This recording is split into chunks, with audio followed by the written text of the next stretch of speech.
안녕하세요. 예수님의 문지기 김상홍 목사입니다.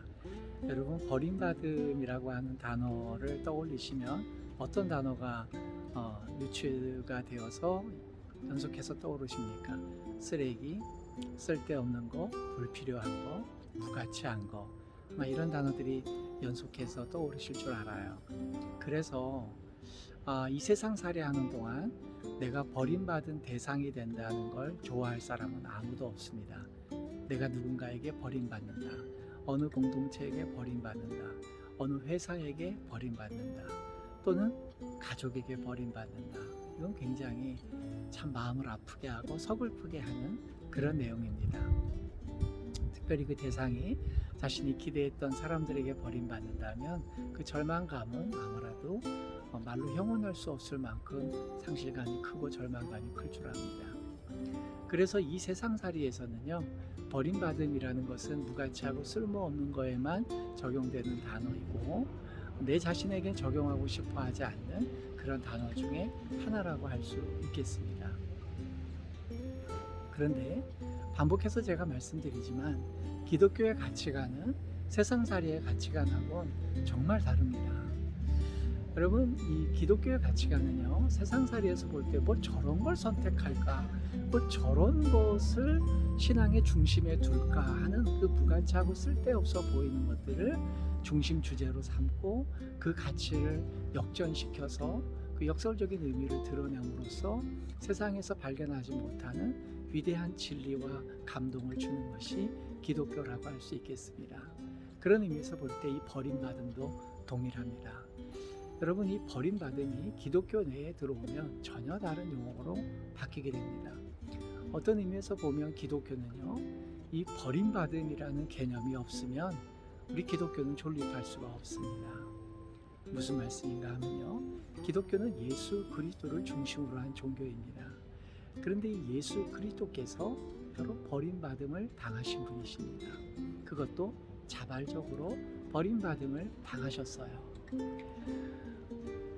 예수 그리스도를 빛이라고 소개하는 것이 요한복음 1장에서의 논지입니다. 예수 그리스도는 빛이시다. 그 빛이 이 세상에 왔다. 근데 이 세상 사람들이 그 빛을 거부했다. 심지어 자기 백성들이 이 빛을 거부하고 종국에는 이 예수 그리스도를 버려버렸다라는 것이 요한복음의 증언입니다. 여러분, 그런 의미에서 보면 우리 기독교는요, 예수 그리스도께서 버림당함을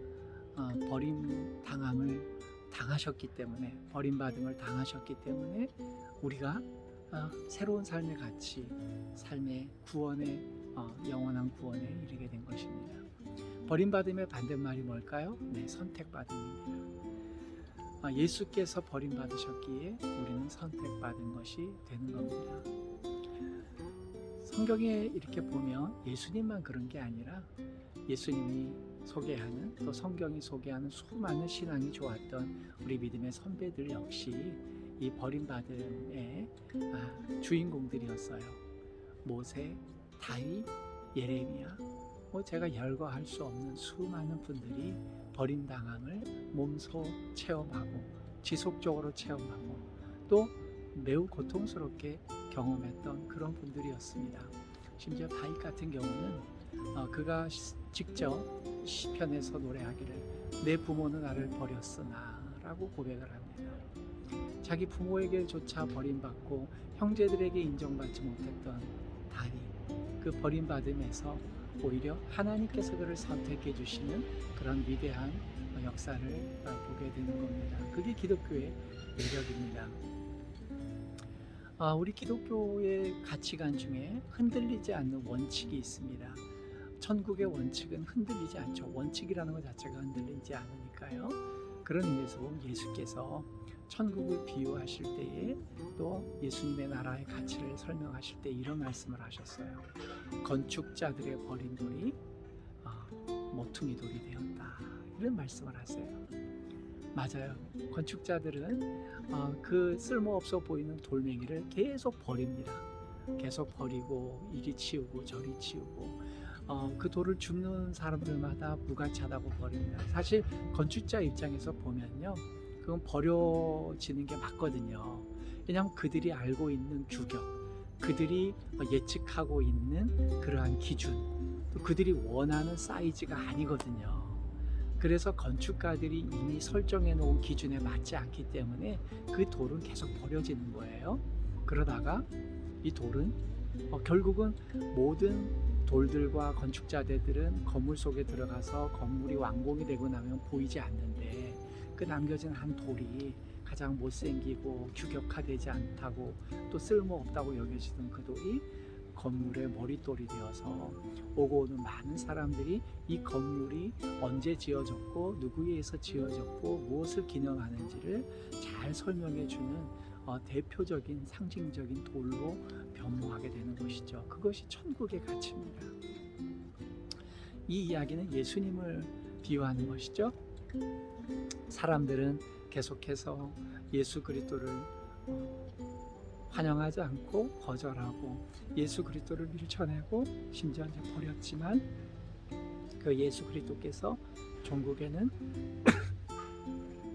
그 건축돌의 머릿돌과 같이 가장 요긴한 그런 존재로 거듭나셨다는 것이죠.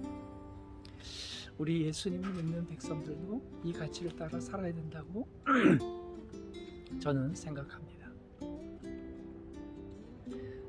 우리 예수를 믿는 사람들도요, 건축자들이 버린 돌이에요. 사람들이 싫어하고 사람들의 기준에 맞지 않는 그러한 조건들을 갖고 있는 사람들이죠.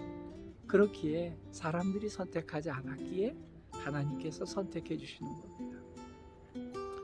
저는 목회하는 기간 동안 이것을 조금 흉내내 보려고 노력했던 시절들이 있었어요. 제가 담임 목회하는 동안 많은 교역자들과 함께 동역을 했습니다. 그때마다 저는 다른 교회 담임 목사님들과 좀 다른 방식으로 우리 협동하는 목사님들을 청빙했습니다. 부목사님, 파트타임 우리 교역자들까지 청빙할 때마다 저 나름대로의 기준이 있었어요.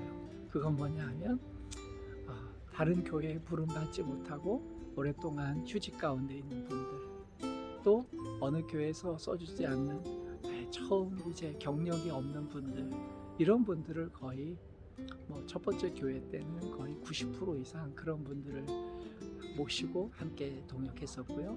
두 번째 교회에서는 한 7, 80% 이렇게 그런 분들을 모시고 사역했던 생각이 듭니다.